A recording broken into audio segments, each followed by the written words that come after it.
Welcome student, hope all is well. तो पिछली class से हम लोग पढ़ते आ रहे हैं किस चीज के बारे में, मैग्नेटिज्म के बारे में, राइट। आज हम नया चैप्टर स्टार्ट करने जा रहे हैं जिसका नाम होगा क्या, इलेक्ट्रोमैग्नेटिक इंडक्शन, EMI, राइट। तो आगे बढ़ने से पहले एक बार रिक्वेस्ट कर ले उन बच्चों से जो पहली बार हमारे चैनल को वॉच कर रहे हैं। हमारा रिक्वेस्ट ये है बच्चों, जब भी आप हमारे चैनल को वॉच करना शुरू करें, आप अपने साथ एक कलम और कॉपी लेकर के बैठे, एक कंप्लीट नोट्स तैयार करें। दूसरा, चूंकि फिजिक्स का रिलेशन हमारा पीछे से है, अगर पीछे के कॉन्सेप्ट्स आपके क्लियर नहीं है तो आगे समझने में परेशानी होगी। तो जरूरत इस बात की है कि आप पीछे से शुरू करें और यहां तक पहुंचे। ठीक है, समझ में आ गई बात? ऐसा करेंगे आप लोग। तो चलिए हम एक आगे स्टार्ट करते हैं। आज एक नया सा चैप्टर, और बड़ा ही इंपॉर्टेंट चैप्टर है ये, जेई और नीट के लिए भी। बाकी 12th में तो आपके क्वेश्चन पूछता ही है। ओके बच्चों, तो इलेक्ट्रोमैग्नेटिक इंडक्शन, इलेक्ट्रोमैग्नेटिक इंडक्शन,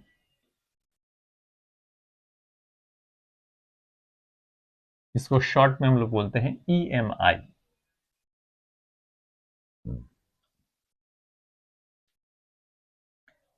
ओहो, इंक छोड़ रहा है यहां से। तो इलेक्ट्रोमैग्नेटिक इंडक्शन क्या है हमारा, एक मिनट बच्चों, यानी एक तरह से क्या होता है हमारा, phenomenon of generation of the current या EMF, है ना, due to change in magnetic flux. उसी को हम लोग क्या बोलते हैं, इलेक्ट्रोमैग्नेटिक इंडक्शन कहते हैं। ठीक है, यानी इलेक्ट्रोमैग्नेटिक इंडक्शन में कैसे हमारा EMF इंड्यूस्ड होता है या इंड्यूस्ड करंट होता है। यानी इंड्यूस्ड का मतलब क्या हुआ, हमारा बिना टच किए, बिना कोई कनेक्शन के, राइट, बिना कोई कनेक्शन के हमारा जो EMF इंड्यूस्ड होता है उसी को हम लोग क्या बोलते हैं, इंड्यूस्ड EMF बोलते हैं। या करंट जो प्रोड्यूस होता है उसको हम लोग क्या बोलते हैं, इंड्यूस्ड करंट बोलते हैं, राइट। यानी the phenomenon of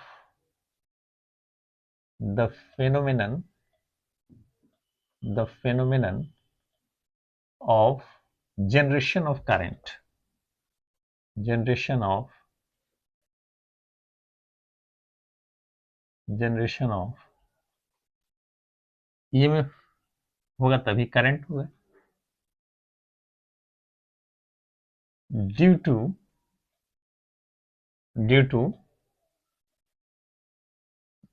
change in magnetic flux, magnetic flux is called electromagnetic induction, it's called electromagnetic induction।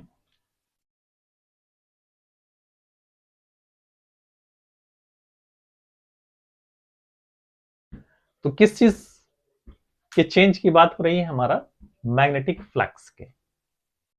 तो हम लोगों ने इलेक्ट्रिक फील्ड में इलेक्ट्रिक फ्लक्स के बारे में पढ़ा था। आज की क्लास में सबसे पहले हम मैग्नेटिक फ्लक्स जानेंगे, फिर हम टॉपिक पे आएंगे बच्चों, राइट। तो हमारा जॉब क्या है, सबसे पहले आपको मैग्नेटिक फ्लक्स के बारे में समझाना। अगर आपने इलेक्ट्रिक फ्लक्स अगर समझा है तो ये मैग्नेटिक फ्लक्स काफी आसान होता है समझना। इलेक्ट्रिक फ्लक्स क्या था बच्चों, आपने क्या समझा था कि number of electric lines of forces passes through any cross sectional area, या कोई भी क्लोज्ड सरफेस है, उसी को हम लोग क्या बोलते हैं, इलेक्ट्रिक लाइंस, सॉरी, उसी को हम लोग क्या बोलते हैं, इलेक्ट्रिक फ्लक्स बोलते हैं। लाइकली, यानी उसी तरह से अगर मैग्नेटिक लाइंस ऑफ फोर्सेस किसी भी क्लोज्ड लूप से यानी क्लोज्ड सरफेस से पास होता है तो उसी को हम लोग क्या बोलते हैं, मैग्नेटिक फ्लक्स कहते हैं। तो सबसे पहले मैग्नेटिक फ्लक्स को समझेंगे कि मैग्नेटिक फ्लक्स जो है ना किस किस फैक्टर पे हमारा डिपेंड करता है। ठीक है, फिर हम आएंगे फिर ईएमएफ इंड्यूस्ड करेंगे, उस कैसे करते हैं उस चीज को पता लगाएंगे। तो सबसे पहले हम देखते हैं मैग्नेटिक फ्लक्स। मैग्नेटिक फ्लक्स, तो मैग्नेटिक फ्लक्स क्या होता है हमारा? The total number of magnetic lines of forces, number of magnetic lines of forces passes through any cross sectional area is called what? Magnetic flux. यानी इसके definition को अगर हम देखा जाए तो यहां पे हम इसको रिप्रेजेंट करते हैं 5b से, number of magnetic lines of forces, number magnetic lines of forces passes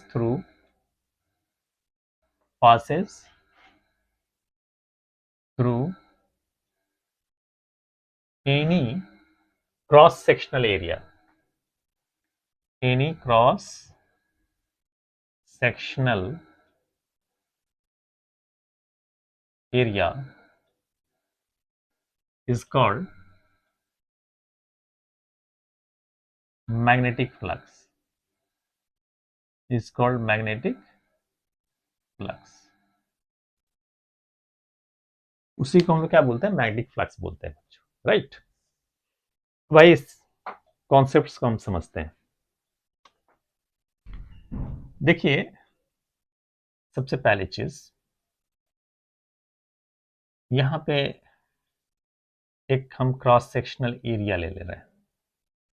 we are taking a cross sectional area है, ओके। ऐसे हम रख रहे हैं, we are placing like that, यानी ये बोर्ड पे इमेजिन कीजिए कि बोर्ड पे परपेंडिकुलर है एक्से सीधा, ठीक है। तो number of lines of forces pass करेगा इससे,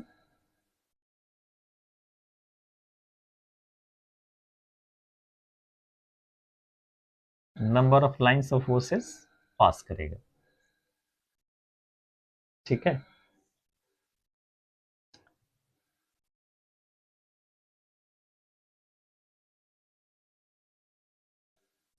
रुकिए एक मिनट, फिर से हम बना देते हैं, थोड़ा सा नीचे करके बना रहे हैं। इस पे हम इस क्रॉस सेक्शन को इस पे परपेंडिकुलर रखें, तो क्या हो रहा है हमारा? Number of lines of forces pass कर रहा है, ठीक है।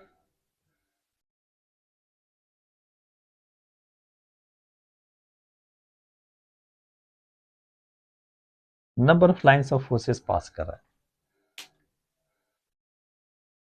तो अभी हमारा यहां से कितना, हमारा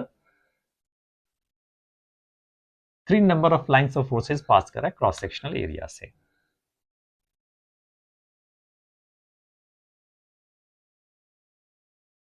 नंबर ऑफ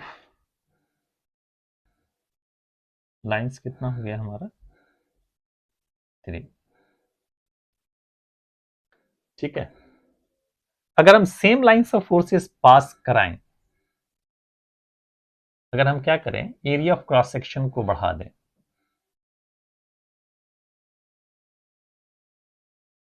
ठीक है, we are just increasing the area of cross section.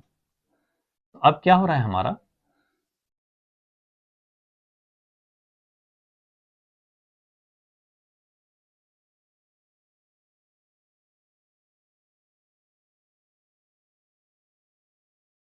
Increasing what? Area of cross section, A increases, ठीक है। ए को आपने क्या किया? इंक्रीज किया, तो नंबर ऑफ लाइंस भी क्या होगा हमारा? नंबर ऑफ लाइंस हो गया हमारा क्या? 5। यानी नंबर ऑफ लाइंस भी क्या हो गया हमारा बच्चों? इंक्रीज कर गया, ठीक है। और आप जानते हैं कि एरिया जो होता है हमारा वेक्टर क्वांटिटी होता है, तो यहां पे अगर एरिया वेक्टर की अगर हम बात करें तो एरिया वेक्टर क्या होगा हमारा? इसी डायरेक्शन में होगा, जिस डायरेक्शन में, चूंकि आपने सीधा रखा है, परपेंडिकुलर टू द प्लेन होगा, राइट बच्चों। That will be the area vector perpendicular to the plane. तो दोनों क्या होगा हमारा, एक ही डायरेक्शन में होगा। मैग्नेटिक फील्ड भी तो मैक्सिमम लाइंस ऑफ फोर्सेस से पास कर रहा है। तो आपने क्या किया, एरिया को अगर आपने बढ़ाया तो मैग्नेटिक लाइंस ऑफ फोर्सेस क्या हो गया हमारा, बढ़ गया। मैग्नेटिक लाइंस ऑफ फोर्सेस बढ़ने का मतलब क्या हो गया हमारा, फ्लक्स, मैग्नेटिक फ्लक्स बढ़ गया, राइट। दूसरा एक केस ये हो सकता है कि आप एरिया को नहीं बढ़ाएं, आपने क्या किया, मैं बी को इंक्रीज किया। बी को इंक्रीज करने का मतलब लाइंस ऑफ फोर्सेस जो है ना काफी नजदीक से जाएगा। एज द बी इंक्रीजेस, है ना, यहां पे क्या कर रहे हैं, बी को इंक्रीज कर रहे हैं, मैग्नेटिक फील्ड को। अब नंबर ऑफ लाइंस कितना हो जाएगा, बढ़ गया हमारा, पहले 3 था अब 4 हो गया। और एक देख रहे हैं नीचे दिखाई दे रहा है या नहीं,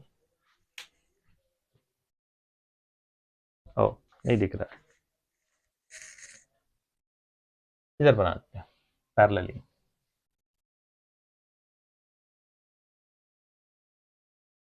तो आपने क्या कि एरिया इंक्रीज किया तो नंबर ऑफ लाइंस बढ़ गया, नहीं मैग्नेटिक फ्लक्स बढ़ गया। दूसरा आपने क्या, अब एक चीज और इमेजिन कीजिए, आप क्या कर रहे हैं, बी को बढ़ा रहे हैं, मैग्नेटिक फील्ड को आप इंक्रीज कर रहे हैं। तो बी जब आप इंक्रीज करेंगे तो होगा क्या हमारा, थोड़ा मैग्नेटिक लाइंस ऑफ फोर्सेस और उसकी डेंसिटी जो है बढ़ जाएगी और करीब से जाएगा ये। अब क्या हो गया हमारा, बढ़ गया नंबर ऑफ लाइंस, ये इंक्रीज हो गया। Number of lines is equal to कितना हो गया हमारा, 5 हो गया। तो क्लियरली यू हैव सीन यानी magnetic flux depends on what, area और मैग्नेटिक फील्ड, दो चीज तो समझ में आ गया। ओके बच्चों, नोट कर लीजिए फिर हम आगे बढ़ते हैं। ओके बच्चों, दो चीज समझ में आया कि आपने क्या किया, मैग्नेटिक फील्ड को बढ़ा दिया, यानी बी को इंक्रीज किया तो मैग्नेटिक फ्लक्स हमारा बढ़ गया, यानी ज्यादा number of lines of forces pass कर रहा है इस क्रॉस सेक्शनल एरिया से। या आपने क्या किया, क्रॉस सेक्शनल एरिया को ही आपने बढ़ा दिया तो क्या हुआ, ज्यादा number of lines forces pass कर रहा है। तो इसका मतलब फ्लक्स जो है वो डिपेंड कर रहा है किस चीज पे, मैग्नेटिक फील्ड पे और एरिया पे। और किस चीज पे डिपेंड करेगा उस चीज को हम देख लेते हैं, इसको मिटा देते हैं।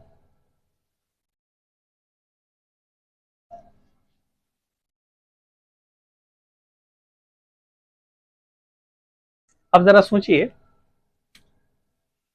कि अभी हमारा मैग्नेटिक लाइंस ऑफ फोर्सेस ऐसे पास कर रहा है,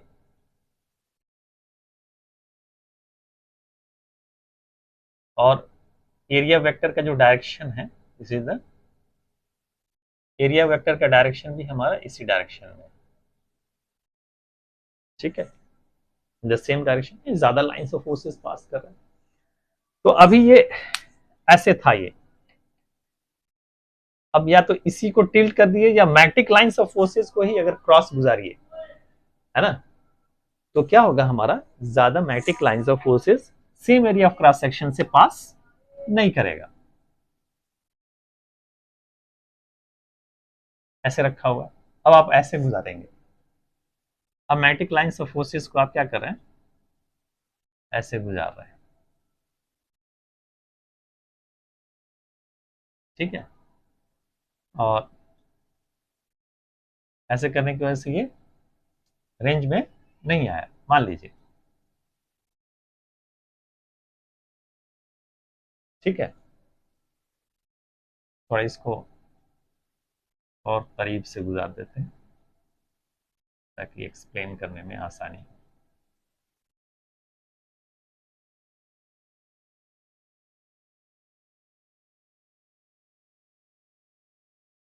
तो this is the direction of the what, magnetic lines of forces.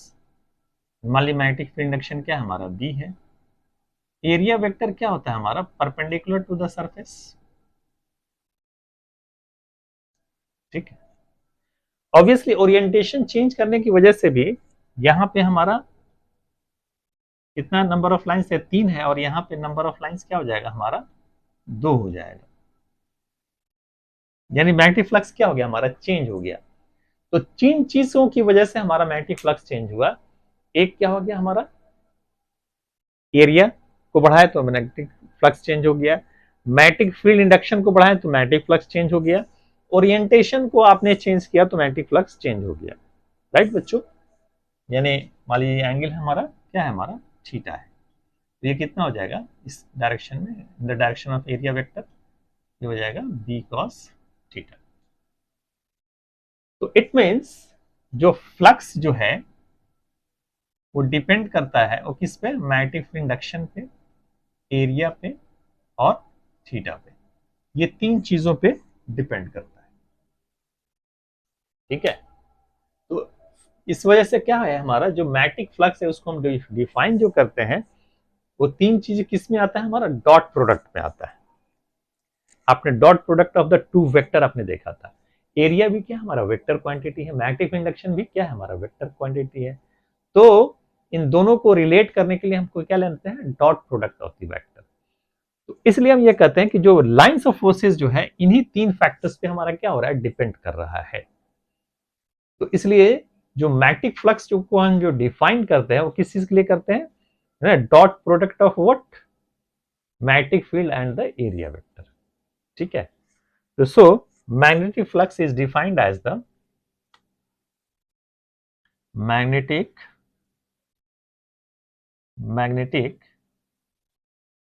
flux is defined as the dot product of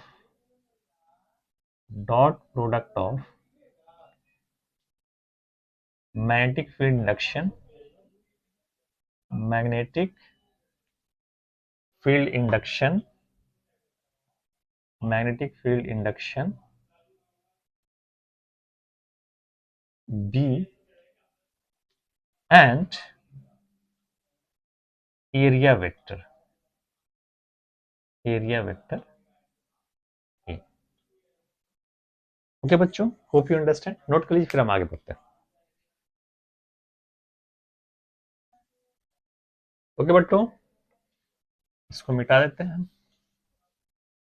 तो hope you understand in 3 factor, और 3 फैक्टर को हम एक्सप्लेन करने के लिए क्या यूज करते हैं हम लोग?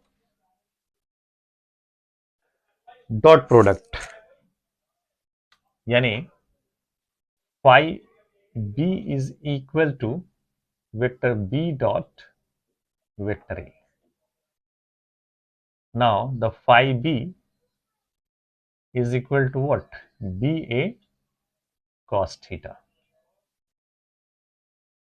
तो ये हमारा 3 फैक्टर है, मैग्नेटिक फील्ड, बी, ए और थीटा। यानी इसी 3 फैक्टर की वजह से हमारा क्या होगा? मैग्नेटिक फ्लक्स चेंज होगा। तो if theta is equal to 0 यानी मैग्नेटिक फील्ड और एरिया वेक्टर एक ही डायरेक्शन में है। If theta is equal to 0 flux क्या हो जाएगा हमारा? मैक्सिमम हो जाएगा, B into A. If theta is equal to 90 degree, कोई भी लाइन फोर्स पास करेगा ही नहीं, यानी five B is equal to क्या हो जाएगा हमारा? बी ए कॉस 90 यानी 0। ओके बच्चों, होप यू अंडरस्टैंड। चलिए नोट कर लीजिए फिर हम आगे बढ़ते हैं।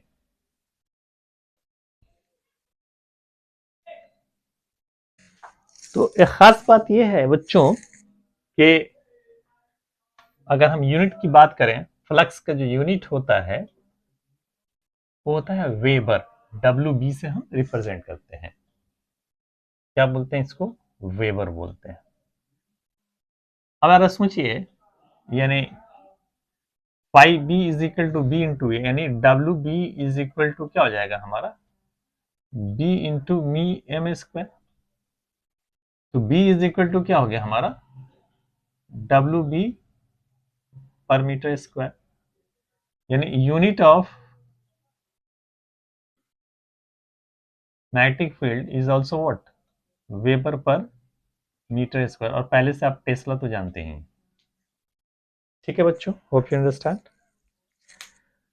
तो हम मिटा देते हैं, अब आते हैं हम लोग जो मेन जो है हमारा जो टॉपिक है, इलेक्ट्रोमैग्नेटिक इंडक्शन।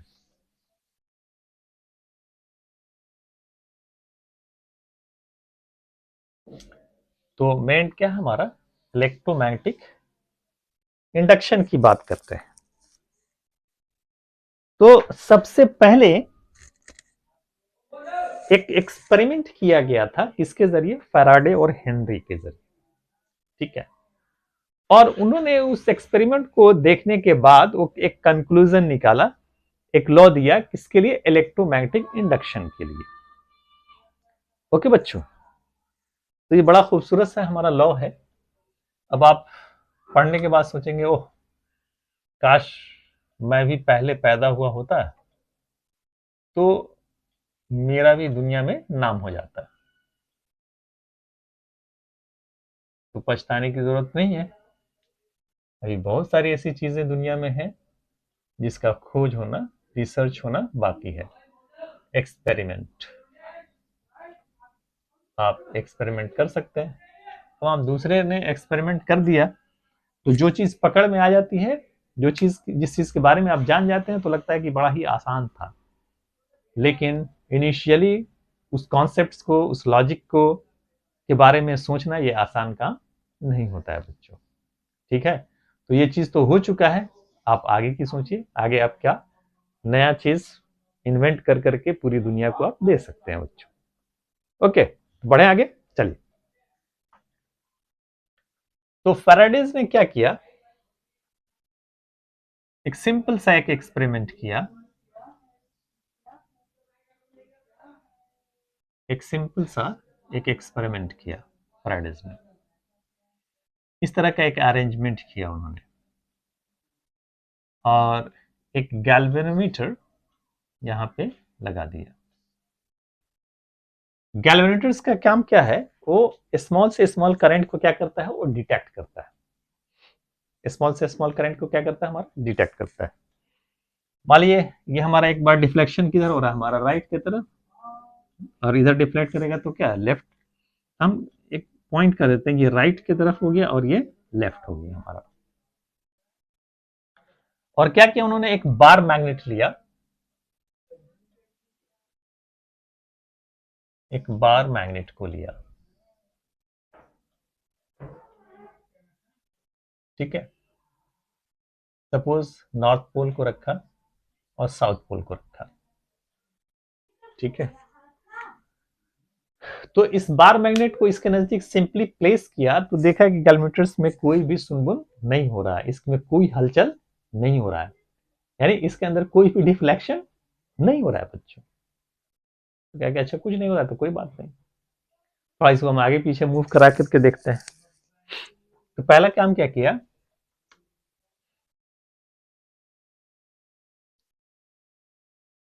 यानी बात हो रही किसकी, फैराडे की। Placed a bar magnet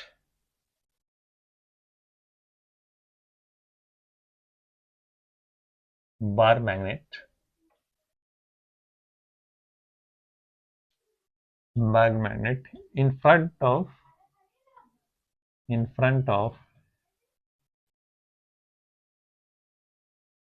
circular coil,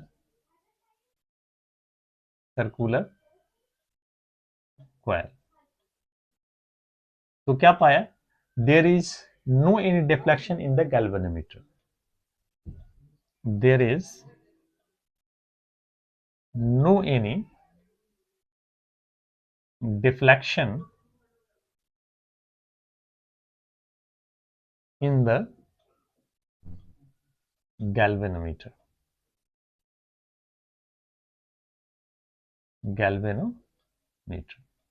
तो इसमें कोई भी डिफ्लेक्शन इन्होंने नहीं पाया, राइट। उसके बाद से क्या किया इन्होंने,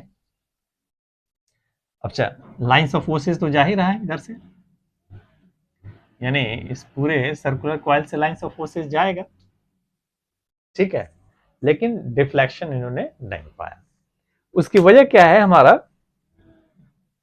यानी जो भी एक कांस्टेंट लाइंस ऑफ फोर्सेज इससे पास कर रहा है, यानी इसके मैग्नेटिक फ्लक्स में कोई चेंजेस नहीं हो रहा है। ठीक है, अब क्या किया उन्होंने कि north pole of the magnet को मूव कराया इधर टुवर्ड्स द कॉइल। इसको क्या किया, मूव कराया इन्होंने।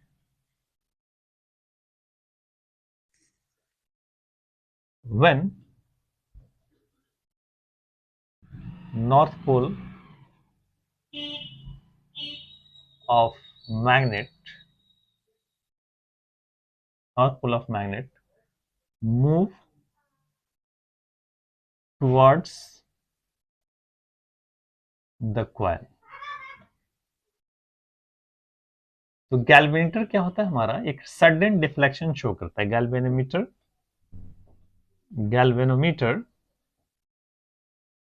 shows sudden deflection। एक सडन क्या होता है हमारा, गैल्वेनोमीटर डिफ्लेक्शन शो करता है। उसकी वजह क्या है हमारा कि जैसे जैसे जैसे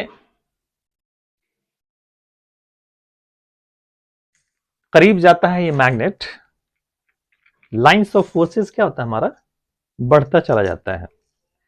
अब लाइंस ऑफ फोर्सेस अगर क्रॉस सेक्शन एरिया से ज्यादा पास होगा तो क्या हो जाएगा हमारा, इंक्रीज इन मैग्नेटिक फ्लक्स हुआ।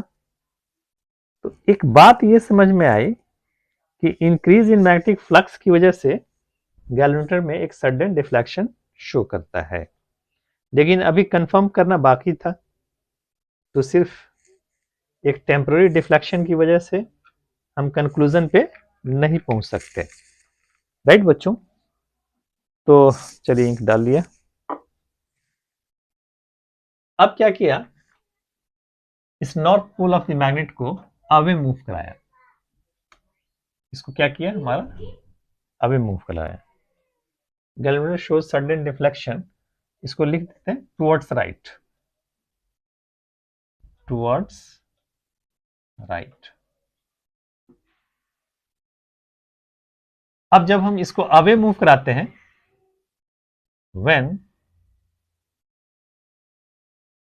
North pole of the magnet moves away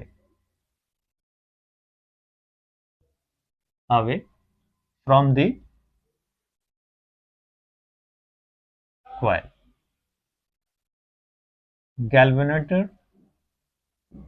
galvanometer shows sudden deflection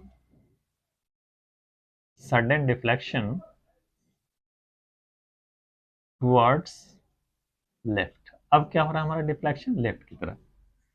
उसकी वजह क्या, हमारा पोलैरिटी चेंज हो गया। चलिए इस बाद में कंक्लूजन, जो एक्सपेरिमेंट के दौरान जो चीजें, जो घटना घटी, उस चीज को हम लिख रहे हैं। फिर क्या किया इन्होंने, प्लट दिया। इसको मिटा देते हैं, आपने नोट कर लिया होगा। तो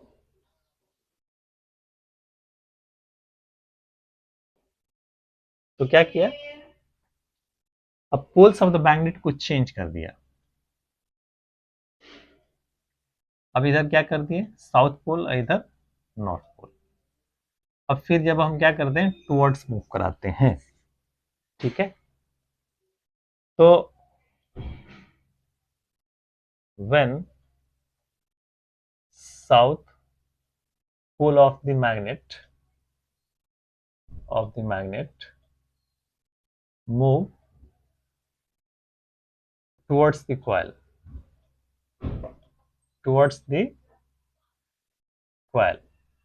galvanometer shows, अगेन क्या होगा हमारा, galvanometer shows sudden deflection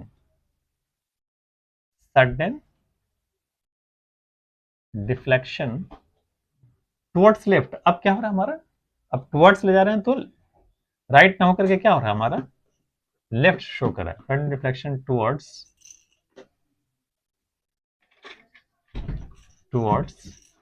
left. Okay बच्चों,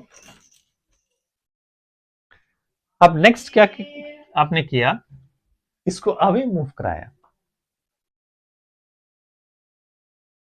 अब क्या कर रहे हैं, अवे मूव करा रहे हैं। तो when south pole of the magnet moves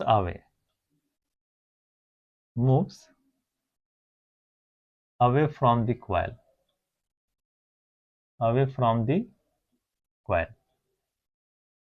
तो क्या होता है हमारा गैल्वेनोमीटर शोज अप डिफ्लेक्शन, क्या करता है हमारा राइट की तरफ, इस उल्टा है ना। Galvanometer shows sudden deflection, galvanometer shows sudden deflection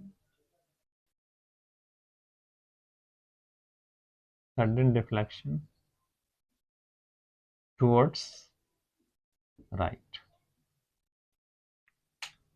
okay बच्चों, अब इतनी सारी चीजों को चेक करने के बाद तो ये तो कंक्लूजन आ ही गया कि और कोई भी दूसरा कॉज नहीं है, यानी ये जो डिफ्लेक्ट कर रहा है उसकी वजह क्या है, कोई ना कोई करंट हमारा इसके अंदर जा रहा है, तभी उसको डिटेक्ट करता है। गैल्वेनोमीटर का काम क्या है, वो स्मॉल से स्मॉल करंट को क्या करता है बच्चों, डिटेक्ट कर लेता है, राइट। तो ये कंक्लूजन पे पहुंच गए कि ये चेंज इन मैग्नेटिक आप आगे पीछे कर रहे हैं, इसका मतलब क्या रहा है, मैग्नेटिक फील्ड क्या हो रहा है हमारा, इंक्रीज हो रहा है या डिक्रीज हो रहा है, इंक्रीज हो रहा है या डिक्रीज हो रहा है। यानी इंक्रीज और decrease in both of the cases you can say एक सिंगल वर्ड आप यूज करेंगे, क्या, चेंज। यानी ईएमएफ इंडक्शन का या करंट के इंडक्शन का, इंड्यूस्ड ईएमएफ का या इंड्यूस्ड करंट का सिर्फ एक ही कॉज है, वो है क्या हमारा, चेंज इन मैग्नेटिक फ्लक्स। ठीक है, अब यहीं पे नहीं रुके, एक और एक्सपेरिमेंट हम लोगों ने किया। हम लोग इससे मुराद हेनरी और फैराडेज ने, उन्होंने क्या किया, इसको फास्ट मूव कराते हैं। देखा क्या कि जैसे फास्ट मूव कराते हैं, गैल्वेनोमीटर भी जो है ना हमारा फास्ट डिफ्लेक्शन करता है। गैल्वेनोमीटर क्या होता है हमारा, फास्ट डिफ्लेक्शन करता है। तो when poles of the magnet moves fastly, galvanometer shows fast deflection, galvanometer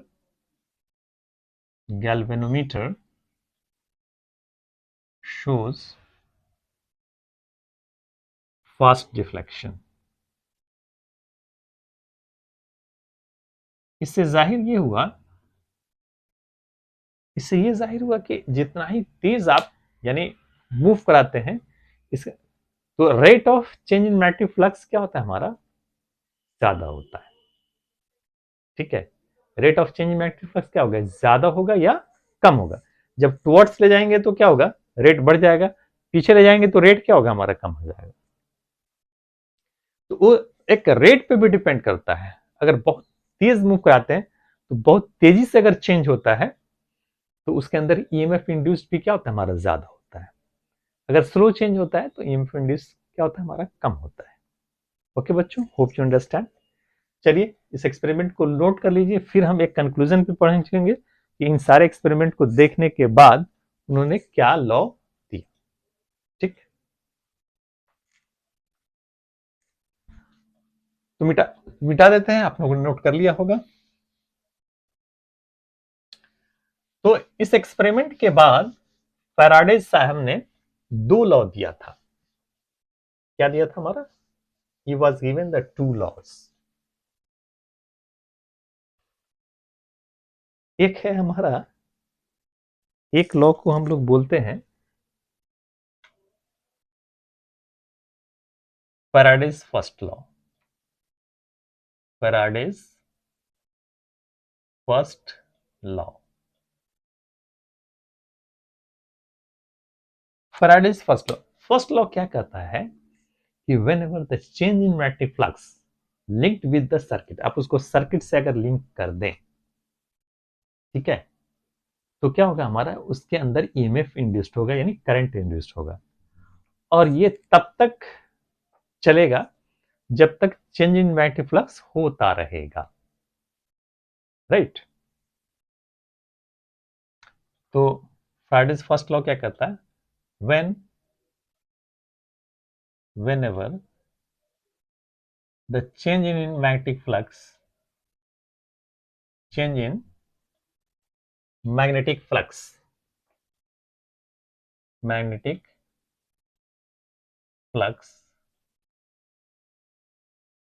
linked with circuit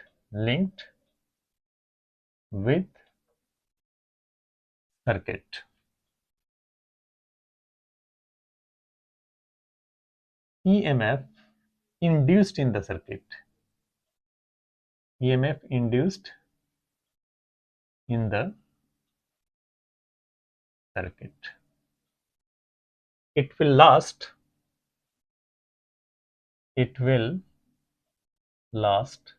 so long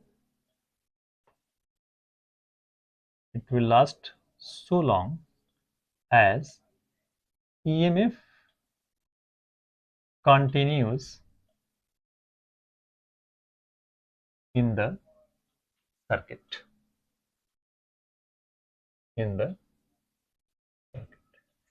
ये तब तक चलेगा जब सर्किट के अंदर ईएमएफ कंटिन्यू रहेगा, sorry, circuit, it will last so long as change in magnetic flux,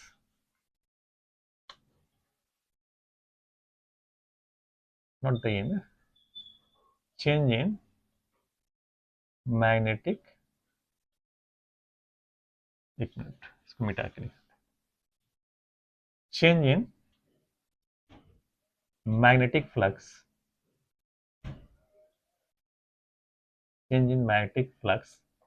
continues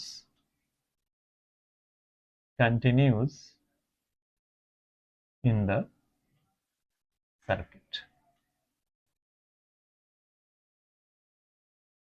तो ये था हमारा क्या, फैराडेज फर्स्ट लॉ, ठीक है।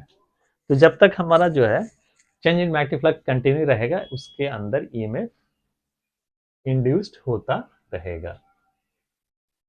ईएमएफ या करंट भी कह सकते हैं। ओके बच्चों, थोड़ा सा मैं रिफिल कर लेता हूं, इसको नोट कर लीजिए।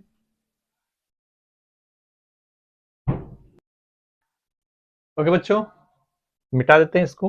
अब हम बात कर रहे हैं Faraday's second law.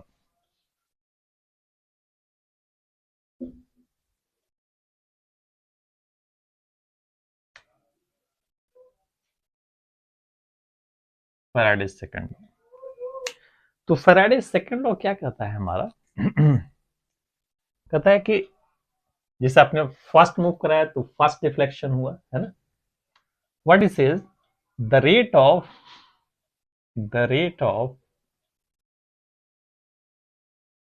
change in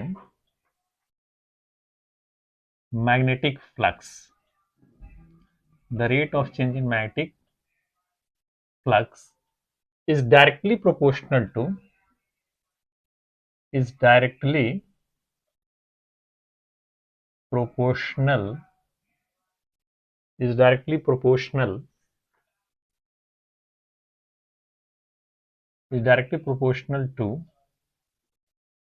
EMF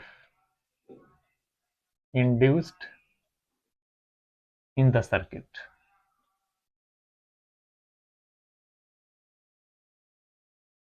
अब बात करें EMF, या इसको हम करंट भी कर देते हैं, डायरेक्टली प्रोपोर्शनल टू EMF या current induced in the circuit,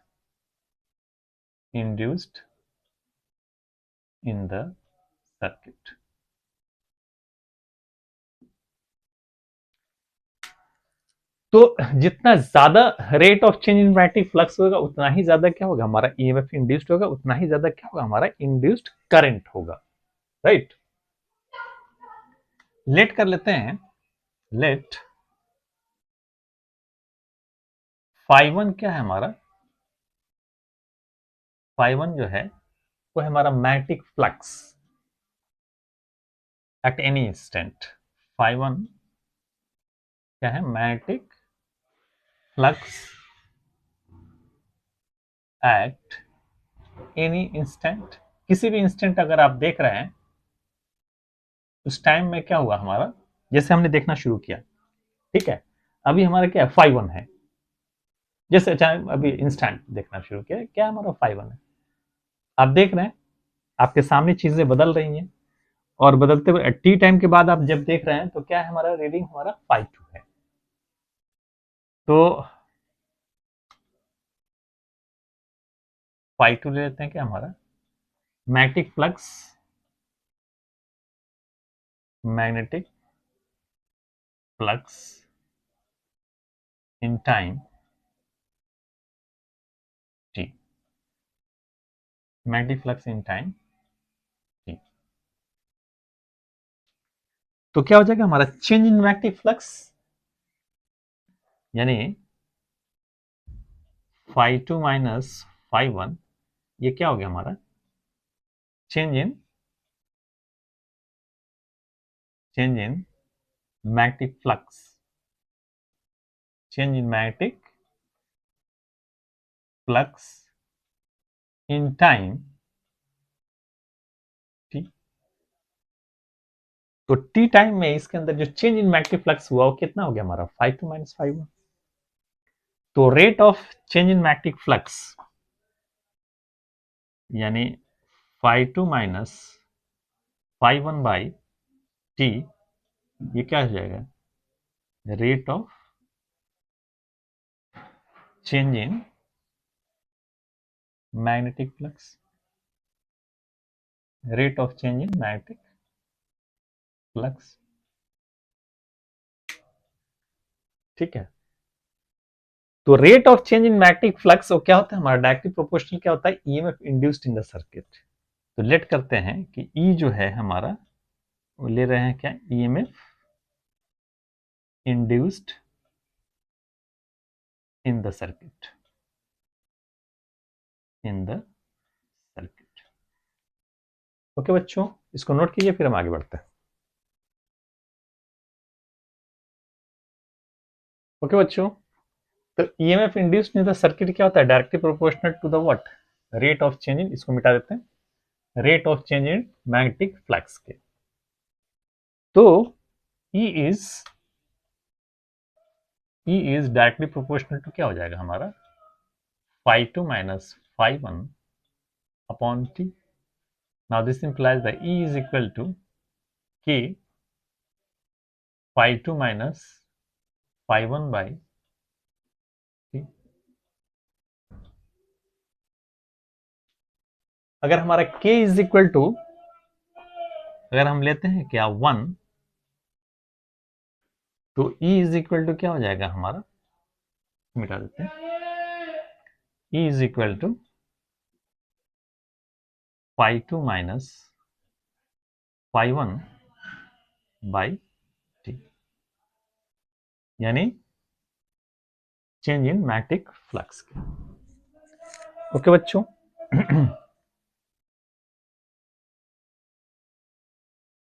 तो जब आपको E मालूम हो जाएगा तो R मालूम हो जाएगा, यानी let R is the resistance in the circuit, resistance in the circuit. तो I इज इक्वल टू क्या हो जाएगा, E बाई आर के, यानी इस चीज को आप ऐसे लिख सकते हैं, phi two minus phi one upon R into T. Right बच्चों, और अगर किसी इंस्टेंट निकाल रहे हैं at the very small time date ही, तो क्या होगा हमारा, डी फाई हो जाएगा, चेंज मैग्नेटिक फ्लक्स भी काफी स्मॉल होगा। तो for very small time dt, small time dt, change in magnetic flux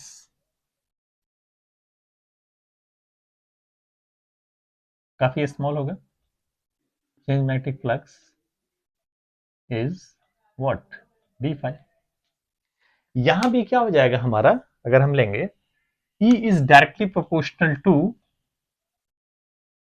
E is directly proportional to क्या हो जाएगा हमारा, D phi by D T. यहां E is equal to direct हम ले देते हैं D phi by D T.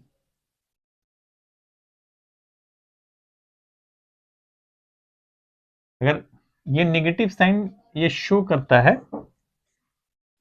ना, here negative sign shows the direction of induced EMF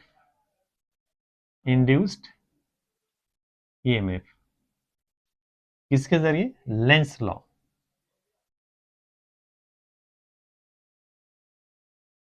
तो लेंस लॉ को हम लोग बाद में पढ़ेंगे, फिर हम लोग समझेंगे कि निगेटिव साइन हम लोग क्यों यूज करते हैं, राइट बच्चों। तो फिलहाल अगर हम इंड्यूस्ड करंट की बात, इसको अगर मैग्नीट्यूड के फॉर्म में लिखें तो E इज इक्वल टू क्या हो जाएगा, mod D phi by D T, यानी I इज इक्वल टू क्या हो जाएगा, E बाई आर, यानी I is equal to induced current यानी mod D phi by D T into 1 by R. तो ये हमारा निकल करके आया क्या, हमारा इंड्यूस्ड ईएमएफ और इंड्यूस्ड करंट। तो नेगेटिव साइन क्या शो करता है, हमारा direction of induced EMF induced current by Lenz law. ठीक है, तो लेंस लॉ हम बाद में पढ़ेंगे। ठीक, तो आज हम इतना ही रहने, मेरा ख्याल है कि आज जितना भी पढ़ाया गया है वो आपके दिमाग में पूरी तरह से उतर गया होगा। तो आज हम अपने लेक्चर को यहीं पे रोकते हैं, नेक्स्ट क्लास में फिर हम यहाँ से आगे बढ़ेंगे, कुछ क्वेश्चन करेंगे और फिर हम लेंस लॉ को समझेंगे कि आखिर ये लेंस लॉ क्या है और क्यों यहाँ पे हम लोग नेगेटिव साइन देते हैं। तो यहाँ पे आपको कंफ्यूज होने की जरूरत नहीं है, हमने इसलिए मैग्नीट्यूड के फॉर्म में लिख दिया क्या, D phi by D T. Hope you understand बच्चों। तो मेरा ख्याल है ज्यादा पढ़ाने से अभी अनपच हो जाएगा, दिमाग में घुसना बंद हो जाएगा, तो हम यहीं तक रहने देते हैं, नेक्स्ट क्लास में फिर हम यहीं से आगे बढ़ेंगे। तब तक के लिए बाय बच्चों।